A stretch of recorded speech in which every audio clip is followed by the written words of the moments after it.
हाथरस के सिकंदराराव कस्बे से करीब 4 किलोमीटर दूर फुलराई गांव में कई बीघे में टेंट लगाया गया। इसमें बाबा साकार नारायण का सत्संग था। बाबा इसके बाद जैसे ही निकले वैसे ही यहाँ भगदड़ मच गई और 116 लोगों की जानें चली गई, जिसमें 111 महिलाएं हैं। अभी संख्या 121 बताई जा रही है। सभी मरने वालों के शरीर पर ना तो कहीं चोट के निशान है और ना ही कोई ब्लीडिंग हुई है। तो मौत की वजह क्या है? अगर मेडिकल टर्म्स की बात करें तो इसे कंप्रेशन एस्फिक्सिया कहते हैं, यानी चेस्ट कंप्रेशन, जो ज्यादातर भगदड़ के दौरान होता है। जब भी दुनिया में कहीं भी भगदड़ होती है तो उसमें हमेशा लोगों की जान इसी वजह से जाती है। इसको सहज तौर पर इस तरह से समझ सकते हैं कि ये तब होता है जब किसी बाहरी ताकत की वजह से छाती पर इतना दबाव पड़ता है कि सांस रुक जाती है। फेफड़े इस तरह दब या कुचल जाते हैं कि ये हृदय तक ऑक्सीजन पहुंचा ही नहीं पाते, क्योंकि हमारे शरीर में बाहर से आने वाली हवा फेफड़े के जरिए अंदर पहुंचती है। जब फेफड़ा काम नहीं कर पाता तो हवा का रास्ता बंद हो जाता है और जान चली जाती है। ये तब होता है जबकि भीड़ आपको पूरी तरह दबा दे या फिर भीड़ पिचकने की स्थिति में आ जाए। आपके शरीर पर इसका बुरी तरह का दबाव हो।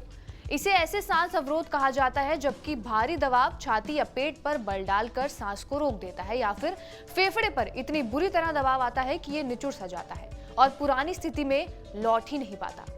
हाथरस भगदड़ में भी मरे हुए लोगों के साथ यही हुआ। या तो भारी भीड़ उन्हें कुचलते हुए निकली या फिर उन्हें दबाते हुए। ये स्थिति इतनी भयावह रही होगी कि उनके फेफड़ों को बुरी तरह अंदरूनी तौर पर क्षतिग्रस्त कर दी।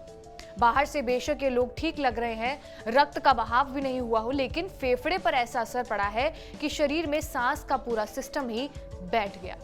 एक्सपर्ट्स की माने तो भगदड़ के दौरान छाती पर पैर रखे जाते हैं और इसके कारण लंग्स के पास डायफ्रागम सिकुड़ने यानी कसने लगता है। सपाट होने पर यह सही तरह काम नहीं कर पाता है और शरीर में ऑक्सीजन नहीं जा पाता और ना ही ब्रेन तक उसकी सप्लाई हो पाती है। इसकी वजह से हमारा ब्रेन डेड हो जाता है और उसकी मौत हो जाती है। अब ये कब होता है इसे भी जान लीजिए। जब एक बड़ी भीड़ किसी के शरीर को धक्का दे रही हो, जैसे कि धार्मिक समारोह में भगदड़ के दौरान, या फिर आप किसी भारी भीड़ वाले संगीत समारोह में हो। कोई व्यक्ति किसी की छाती पर बैठा हुआ हो या फिर कोई भारी भरकम व्यक्ति अगर छाती पर बैठ गया हो और कोई छाती पर घुटनों के बल बैठा हुआ हो, तो कंप्रेसिव एस्फिक्सिया की वजह से रक्त में ऑक्सीजन का स्तर तेजी से कम हो जाता है। आमतौर पर 102 मिनट के अंदर ही ऑक्सीजन का लेवल इतना गिरने लगता है। अगर ऑक्सीजन का लेवल 56% तक पहुंच जाता है तो लोग बेहोश हो सकते हैं। हालांकि ये हर व्यक्ति में अलग अलग हो सकता है। इसमें सांस लेने में दिक्कत आती है और दबाव हटाने के बाद भी इससे मौत हो सकती है। तो यही वजह रही जिसकी वजह से हाथरस में भगदड़ के बाद लोगों की मौत हुई। बहरहाल, आपका इस वीडियो पर क्या कुछ कहना है हमें कमेंट बॉक्स में जरूर बताएं।